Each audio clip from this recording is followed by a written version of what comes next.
The 2000s gave us Facebook, Fast and Furious, and more fake deaths than a soap opera. It was also, undeniably, a golden age for action movies. This was the decade where the genre leveled up. Historical epics got brutal, superhero flicks got serious, and revenge stories became cinematic blood operas. I am gonna kill Bill. Action wasn't just loud anymore. It was smart, stylish, and unforgettable. But which films defined that era? This isn't my personal list. We're going straight by the numbers. IMDb ratings, ranked by millions of fans. So grab your popcorn. It's time to count down the greatest action movies of the 2000s.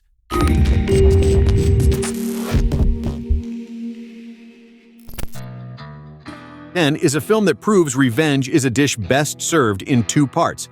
Quentin Tarantino's Kill Bill, Volume 2. It sliced its way onto the list in 2004 with an impressive 8.0 IMDb rating. This wasn't some rushed sequel either. It came out just a year after the first one, but it was really the second half of one epic story. Tarantino actually split the movie in two, so he wouldn't have to cut any crucial scenes, making sure his full vision made it to the big screen. Starring Uma Thurman in her iconic role as the bride, this chapter follows her bloody quest for vengeance against the deadly Viper assassination squad. And of course, the mysterious Bill, played by the late, great David Carradine. While Volume 1 was a hyper-stylized explosion of Japanese cinema, Volume 2 is a totally different animal. It slows things down, swapping wild swordplay for the slow-burn tension of a classic Western. It's got dusty landscapes, and a buried-alive sequence that is just pure claustrophobic terror. It digs into the characters, giving us the backstory and emotional punch that makes the final showdown so satisfying. A masterclass in mixing genres, proof that a great action flick can also be a powerful character drama. At number 9, we've got a film that proves action heroes don't always wear capes, unless Edna Mode gives the okay. Edna Mode. From Pixar, Yanpruishi, it's The Incredibles, also landing with an 8.0 rating on IMDb. Released in 2004 and directed by the genius Brad Bird. The Incredibles isn't just one of the greatest animated films ever made. It's one of the greatest superhero films, period. It's about the Pars, a family of undercover superheroes forced into a boring suburban life after the government bans supers. Led by Craig T. Nelson as Mr. Incredible and Holly Hunter as Elastigirl, the family gets pulled back into a world of spies and adventure. What makes this movie a masterpiece is how perfectly it balances everything. It's a tribute to 60s comic books and spy movies, wrapped in a genuinely touching story about family, identity, and the weight of being special. The action scenes? More creative and exciting than many live-action movies, with flair only animation can pull off. The film was a huge hit, won 2 Academy Awards, and remains the benchmark for smart, funny, heartfelt superhero storytelling.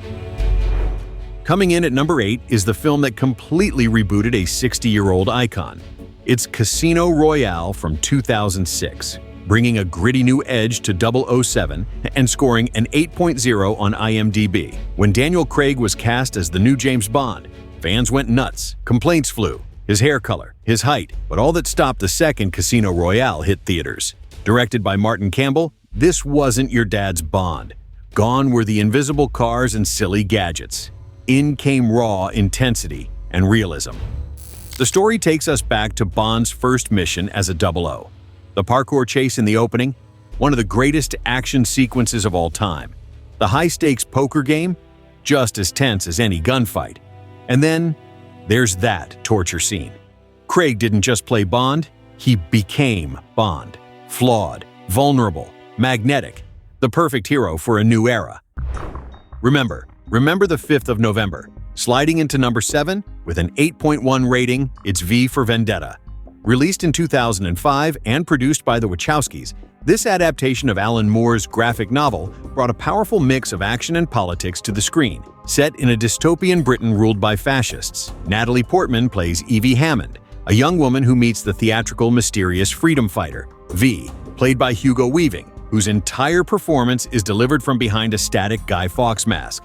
That's right, just his voice and body language, and still, it's unforgettable. The action? Slick, almost like a ballet, from knife throwing to massive explosions.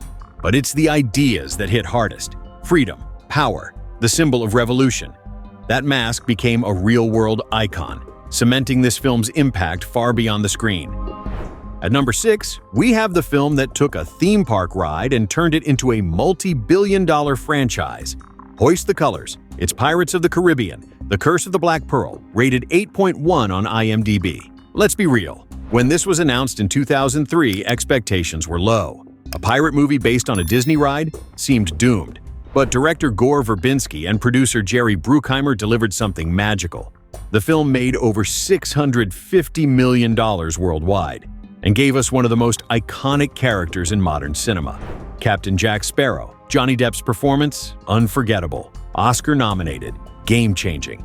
With Jeffrey Rush as the villainous Barbassa and Bloom and Knightley bringing the romance, it was the perfect mix of comedy, action, and supernatural fun. It didn't just revive the pirate genre, it reinvented it.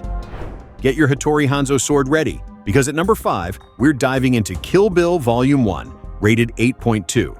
Released in 2003, this is the bride's roaring rampage of revenge. If Volume 2 was a slow-burn western, Volume 1 is a full-throttle love letter to kung fu and samurai cinema. Bright colors, fast camera moves, precision choreography, an unforgettable soundtrack. The story's simple. An ex-assassin wakes from a coma to get revenge. But how it's told, that's what makes it special. And nothing tops the House of Blue Leaves, the bride in her yellow tracksuit, facing off against the Crazy 88.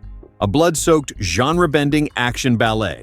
Tarantino at his most daring and most entertaining. At number 4, the film that saved Batman from bat nipples and ice puns. You hire Christopher Nolan, and you get Batman Begins, rated 8.2. After the disaster of Batman and Robin, the character was a joke. Until 2005, when Nolan reimagined it from the ground up. Christian Bale plays Bruce Wayne in a serious origin story, grounded in fear, pain, and purpose. This wasn't a comic book movie. It was a psychological drama, with gadgets, the tumbler, the ninja training, the League of Shadows. Every element feels earned, real, and perfectly executed. Batman Begins didn't just reboot a character, it reshaped an entire genre. Number 3 is not for the faint of heart. It's brutal, twisted, and unforgettable. From South Korea, Park Chan-wook's Oldboy, with an 8.3 rating. A man, locked in a room for 15 years, no answers, no warning, then suddenly released and told to find out why. What follows is a descent into revenge, madness, and one of the most shocking final reveals in cinema. And the hallway fight? One take, one hammer, dozens of thugs. It's not polished. It's raw, clumsy, desperate. That scene alone made cinematic history, copied and referenced in everything from Daredevil to Stranger Things. Are you not entertained? At number 2, we return to ancient Rome with Gladiator, Ridley Scott's epic from 2000, rated 8.5. Russell Crowe plays Maximus, a general betrayed, enslaved, and reborn as a gladiator. Joaquin Phoenix brings the villainy as Emperor Commodus. The Colosseum? Brutal, visceral, and unforgettable. This film brought historical epics back, and did it with heart. Crowe won the Oscar. The movie won Best Picture. Grief, honor, vengeance. Gladiator gave us all of it. They called it the Gladiator Effect, and it changed everything. And here we are, the number 1 greatest action movie of the 2000s, with a jaw-dropping 9.0 on IMDb, Christopher Nolan's The Dark Knight. Not just a sequel, not just a comic book movie, a crime saga, a philosophical war, a cinematic event. Christian Bale returns as Batman, pushed to his limits. But the movie belongs to Heath Ledger's Joker, anarchy incarnate. No motive, just chaos. Ledger's performance was haunting, terrifying, iconic. He earned a posthumous Oscar and a place in film history. From the opening bank heist, to the ferry dilemma, to that final chilling confrontation, this is more than action. This is storytelling at its most powerful. No Bourne on the list? No Spider-Man 2?